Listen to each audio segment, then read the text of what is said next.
All right, so first question is actually pretty convenient considering last night the DC Council passing the omnibus public safety bill. So I got to ask, what role did the escalating DC crime have on the decision to move to Virginia? Very little. First, I believe in the mayor and that they're going to take very, very seriously the reimagination of DC. And I think the crime, city council, mayor, police force, they'll get it right. And big cities have a lot of crime. But I have called for an integrated look at how will we turn the city around. And it's not just us. It has to be the mayor, the city council, the federal government, the teachers union, the school system. I mean, it just goes on. And I see every part of the city through my work in philanthropy, through the work with my venture funds here, through Georgetown University. And it's going to take a village to turn this around.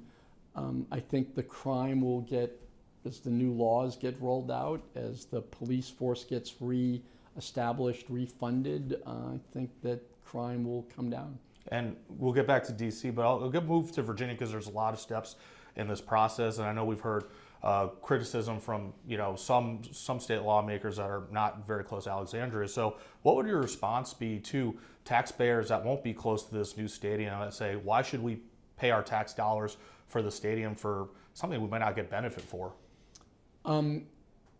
If somebody was paying their tax dollars, they would not understand what this arrangement is about. This is a agreement between us and the state. They will use their balance sheet to get lower interest rates, and we will pay that. Just like we are paying a bank today on our mortgage on the building, and we are paying taxes on our tickets that go to the city, those same efforts, instead of paying a mortgage, we'll be paying a fee to pay down the bonds. Instead of paying a tax to the city, it'll go to pay down the bond. And so I think the governor has arranged for a very, very innovative, straightforward deal that has very little risk in it to the state, but has unbelievable upside. And I think that those dollars, the profits, if you will, from the community will be going down to other areas. And so I think they will be recipients of the revenues, the dollars that we're generating in Virginia. And I want to get a little bit to the process because this still needs to be approved in the Virginia General Assembly. Governor Youngkin's going to need a lot of help from the other side of the aisle with Democrats controlling both chambers. Are you concerned that Virginia lawmakers may not approve the funding this legislative session? And if that doesn't happen, are you willing to wait for the next session? Would you, take up more of the bill on the stadium?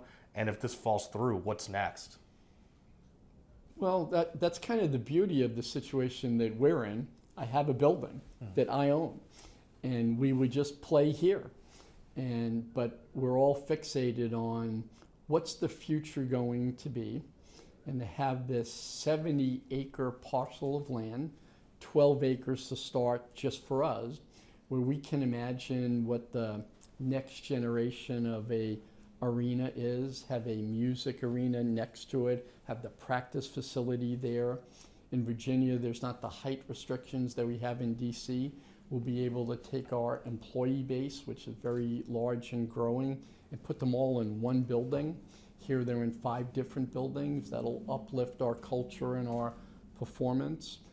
To be able to program the experience before the game and after the game, be responsible for what dining there is, what shopping there is. And I intend to build a family-friendly, fan-friendly, from when you start to go to the arena to when you leave, to program all of that. And I've heard criticism about traffic. No one hates traffic more than me. No one obsesses on traffic more than me. I've taken the route now from my home in Potomac to Potomac Yards. I live in Potomac, Maryland. And if you go later in the afternoon against traffic, even with all of the construction that's on the GWP, that'll be done in 2025. It's 8 minutes quicker to go from my house to Potomac Yards than it is to get here. So you have to go cross the city. I took K Street today. That wasn't a fun trip. You know why it's not a fun trip? It wasn't designed to be a thoroughfare. They have to do work on K Street. They have to sink the lights. They have to get rid of those little islands. But that's a small thing to do if you're committed to fixing a problem. And I heard criticism yesterday about the Metro stop.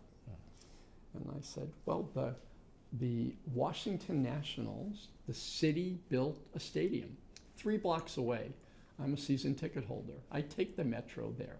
That station is the exact same size as the Metro station in Potomac. The exact same length, will accept the exact same amount of cars.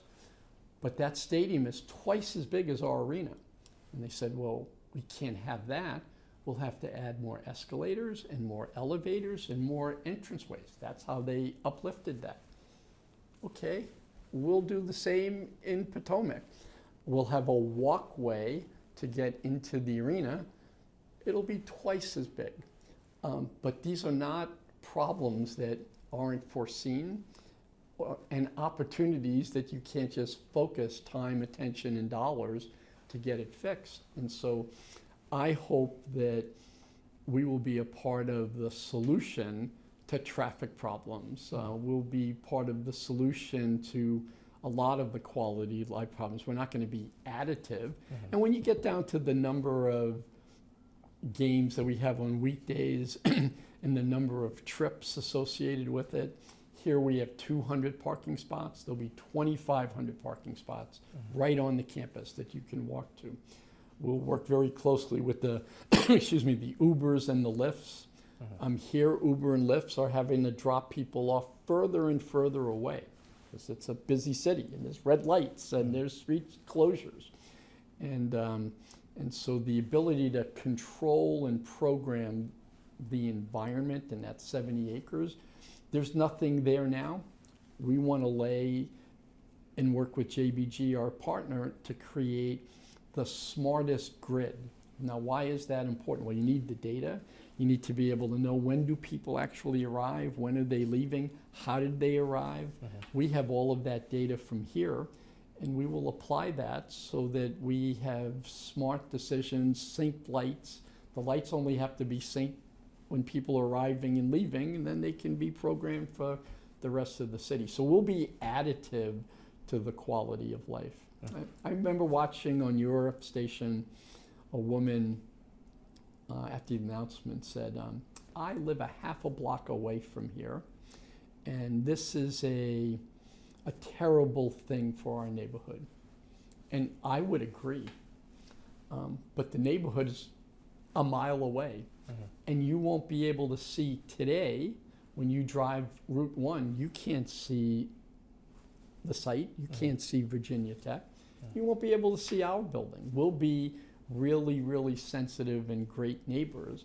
But I also want to build a beautiful, iconic building. I think it's very, very important because iconic real estate helps to define a community. And you know, this will be $1.5 billion building.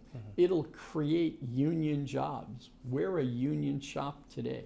There are 1,500 union employees today working in this building to support the basketball game. Good paying jobs, great benefits. We pay a lot of taxes. We're probably the largest taxpayer in downtown. We're popular. When I hear arenas and teams don't add any economic value to a community, I go, well, someone better call Wes Moore and tell them that, because they built the Ravens Stadium, they built the Orioles Stadium, and now they just gave each of those owners $600 million each, $1.2 billion, to upgrade their stadiums and build around it.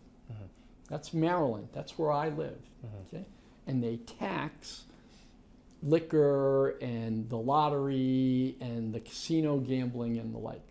Someone had better call our mayor, because to get the baseball team here, They had to pay $600 million to stand up the stadium, plus take funds from elsewhere to do the roads, the turnoffs, and the like.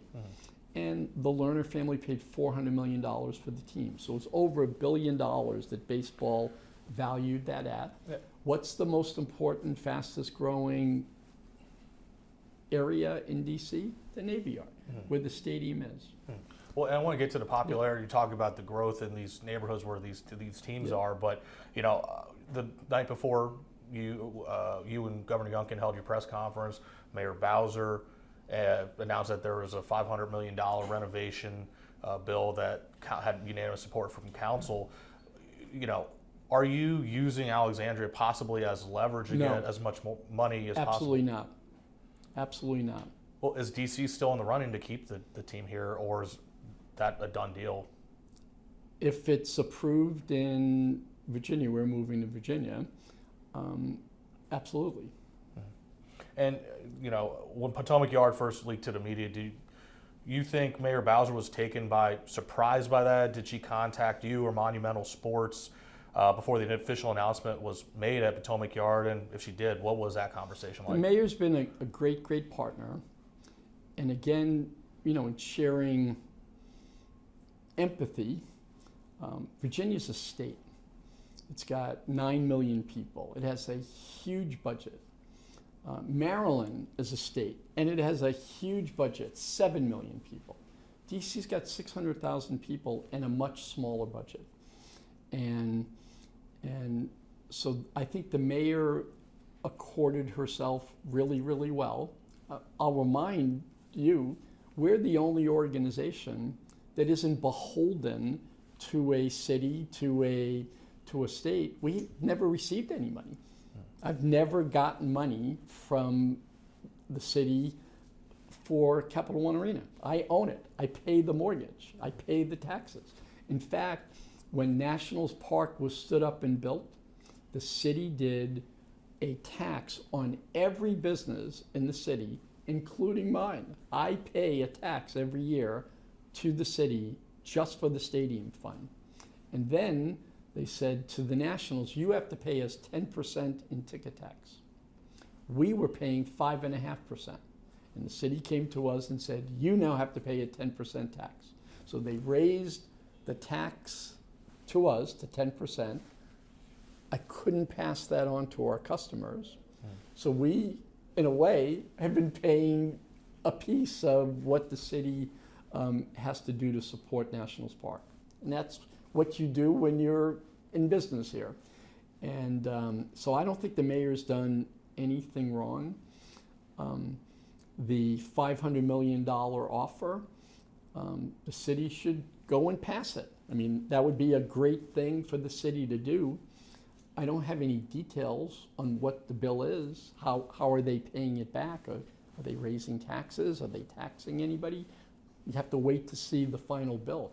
I know what the bill will be in Virginia. I'm paying it, right? So all we're doing is using, the Stadium Authority will be created, and they will create a bond, and we will pay what the interest on the bond is. And because they're a huge, very successful state, their interest rate is much lower. That's how this deal becomes economically viable for everyone. If you're a commercial real estate developer, or someone like me in business, and you go to a bank today, you have to put down a big down payment, and maybe you'll pay 7, 8, could be, if they don't like your balance sheet and your income statement, 10%. But let's just say it's 8%. If you use someone else's balance sheet and you're paying them back, they might get it at 3%. The difference between 3% and 8%, that 5% spread on $2 billion or $1 billion is significant dollars. You wouldn't be able to do it if you were paying the 8%. That's how companies get in trouble. We have the cleanest balance sheet of any of the sports organizations. We have the least amount of debt and the most revenue. Commanders, Nationals, Orioles, Ravens. So we run a really, really good business that's very under leveraged. And Cool. this is a deal that's very, very affordable with very little risk. Well, to that end, I believe according to the DC CFO, I think there's still about $34 million in debt for Capital One Arena. I think that taxpayers might be on the hook for. But that deal wasn't done with me. Right. Mr. Poland did that deal the same year that the Nationals Sure. came in. And so, but I've been servicing that, paying that debt, and the city did that deal with previous owners. And in it, they said, we want to negotiate a 10-year extension. But if you pay it off, it's done. And so in 2027, that's why, in essence, we're a free agent, if you will. Okay. We just have to pay off that $35 million. Well, that was my question. For if that wasn't paid off, would you be on the hook for that, or would taxpayers be on the hook for that $35 million? I have to pay it off. Okay. Yeah, and I wish I could negotiate it, but someone else made that commitment, and I would pay it off. yeah, you mentioned the popularity of the Wizards and Capitals in this downtown area. There are a lot of fans upset with the decision to move away from DC to move to Virginia. What do you want to say to them? What do you want to say to DC business owners who may be really struggling with this decision? Well, first and foremost, my constituency is not local DC businesses. My constituencies are fans, are players, are employees. That's who I serve at their behest. And I believe that I can provide better services, better sight lines, better technology, better pre-game, post-game, better viewing areas, more interactivity, more programmed game day experience to our fans, and they'll love it. Now, change is always very, very hard. I totally understand that, and I know that's the risk that we've taken. But my belief is that we have the resources, the listening mechanisms to be able to do a best in class for the fans. For the players, to a person, they understand and they love it, and they're demanding more from us. There's only so much we can do here because of the space. We were voted the worst media accommodations in the league. That didn't feel good. The media voted on that. Why? We don't have any more space to be able to do it. And there's more media, more bloggers, more people coming. And so just to be able to have the more space to go to every constituency, say, your needs 30 years ago were very different than what your needs are today. How can we provide you with better services? So I think that the fans will come to love it. The great thing about our business, and the proof will be in the pudding, in a bad year, we renew 80% or more of our tickets. In great years, we have backlog. We have 100% renewals and people on a waiting list. Yeah. And so we haven't had cancellations, it's 5 years from now, 4 years from now. So when I hear your fans are really, really upset, I have to say, well, I'd like to speak to them. And are they our customers? Are they really fans? Or are they people on social media? If they're a fan, they live in the area, I will listen to them. I'll exchange emails with them. Yeah. If you're on social media and you're in another country and you're just a part of the community that's feeling good about venting, I'll read it, but I probably won't internalize it as much. And I have two more quick questions. Yeah. Okay. Well, then let me get one more quick question. Then I guess when you have a lot of people look at the landscape of sports arenas that they every so often you get new arenas here and there, not necessarily in your case, but what would your response be to someone who said, what's stopping you from doing this 25 years from now to another move, another new stadium? Well, it'll be a 35-year arrangement. And in 35 years, we would have to look at what happens. We will have paid it off, right? But I think the idea behind going there is the optionality to have more room to build up, to build down. I'd like to build up here. Why can't we add floors here? Well, you can't. The limitations in Washington, D.C. are self-evident. The limitations out there, there's just more optionality. And also in the deal, we have a big budget to every year be renewing, rejuvenating, keeping it fresh. Here, in the last 10 years, I've spent over $200 million in investments in the building, more than what it cost to build the building. This will be, I think, the first building that was looked at, designed on a platform on AI, using new technology, new materials. I'm very, very excited about the future and how technology is helping to create just big breakthroughs in things. It doesn't have to be, brick and concrete. It can be new materials. And these materials can be more easily replaced. You can use glass. You can use new design techniques. And we're going to really, really emphasize what the world looks like in 30 years. And that's what's exciting about this. We want to be known as the innovator in sports and technology. We have been first in esports, first in in-house sports gaming, first to do paperless ticketing.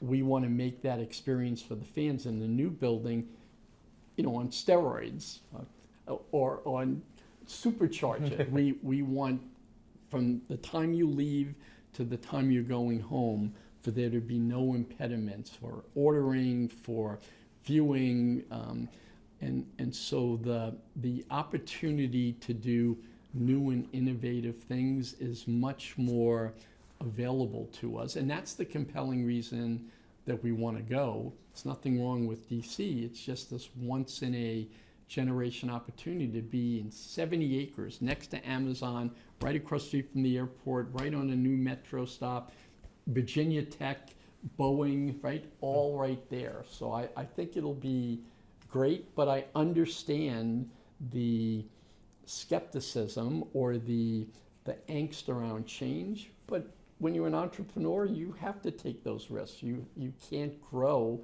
and embrace the future by saying, well, I don't want anyone to feel uncomfortable. I want things to stay exactly as they are. If you stay exactly the way you are in today's economy, you'll be going backwards very quickly. Excellent. Mr. Leonsis, thank you so much.